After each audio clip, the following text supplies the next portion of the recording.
Good afternoon, students. Today in SST, I will explain you the detailed question answers.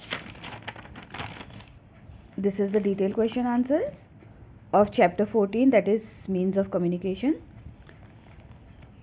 So the first question is, what is the difference between personal communication and mass communication? So you have to show the difference. So the personal communication, it allows us to communicate with one or few people.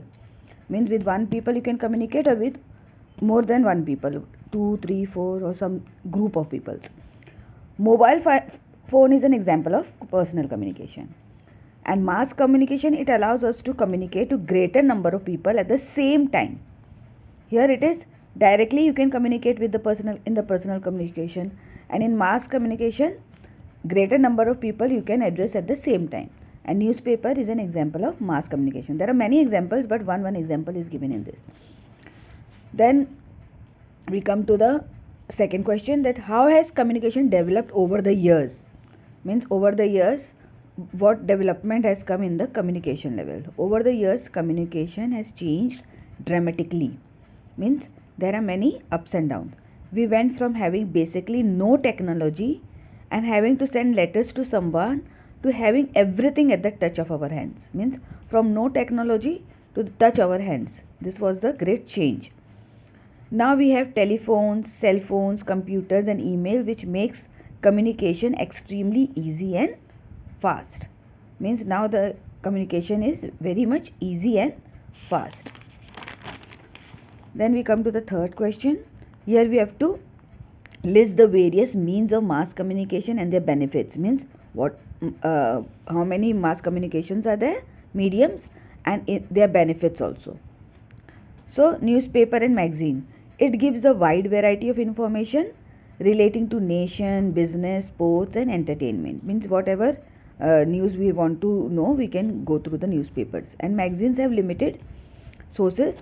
Means whatever they have if we want to know about sports, so we have sports magazine. If we want to know about films, we have film magazine. Fashion, we have fashion magazines. Then radio, it has been a great source of entertainment and information in audio format. We only can hear in the radio for the rural and urban populations alike. In both rural, in villages also and in city also, radio is famous, and it is an audio format. And television, it changed the way of assessing news and entertainment in audio visual format. Means we can hear also and we can see also in the television.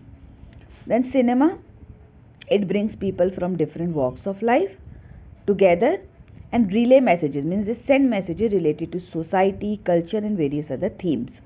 There are many topics on which cinema is based, films is based, and we get to know all these things from cinema. Then we come to advertisements. It is used to sell products. Means whatever product one has produced, it is a skill of selling them and ideas to the public. It is used to sell products and ideas to the public.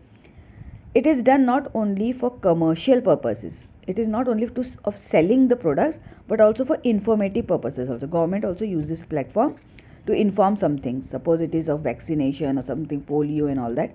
So that also is informed, cleanliness. So it is informed by advertisement only. Then the last question is, what is the need or importance to communicate? Means how can we communicate? So communication has always been important for humans to speak and express themselves. Means whatever we speak, whatever we express, this is through communication also only. It is the act of giving, receiving and sharing information. Means whatever we want to give somebody, or we are receiving from somebody, or we are sharing our information with somebody, or knowledge, and develop relationship with others. Means from, if we are not in the same city or same country, then also we can communicate with each other very well and know about them, and we can share our information to them also. So communication has always been important for humans to speak and express themselves. It is the act of giving, receiving and sharing information, knowledge and develop relationships with others. So 4 questions, detailed questions I have explained you. I'll send it in the group so that you can write it. In class we have already done it. Okay, thank you.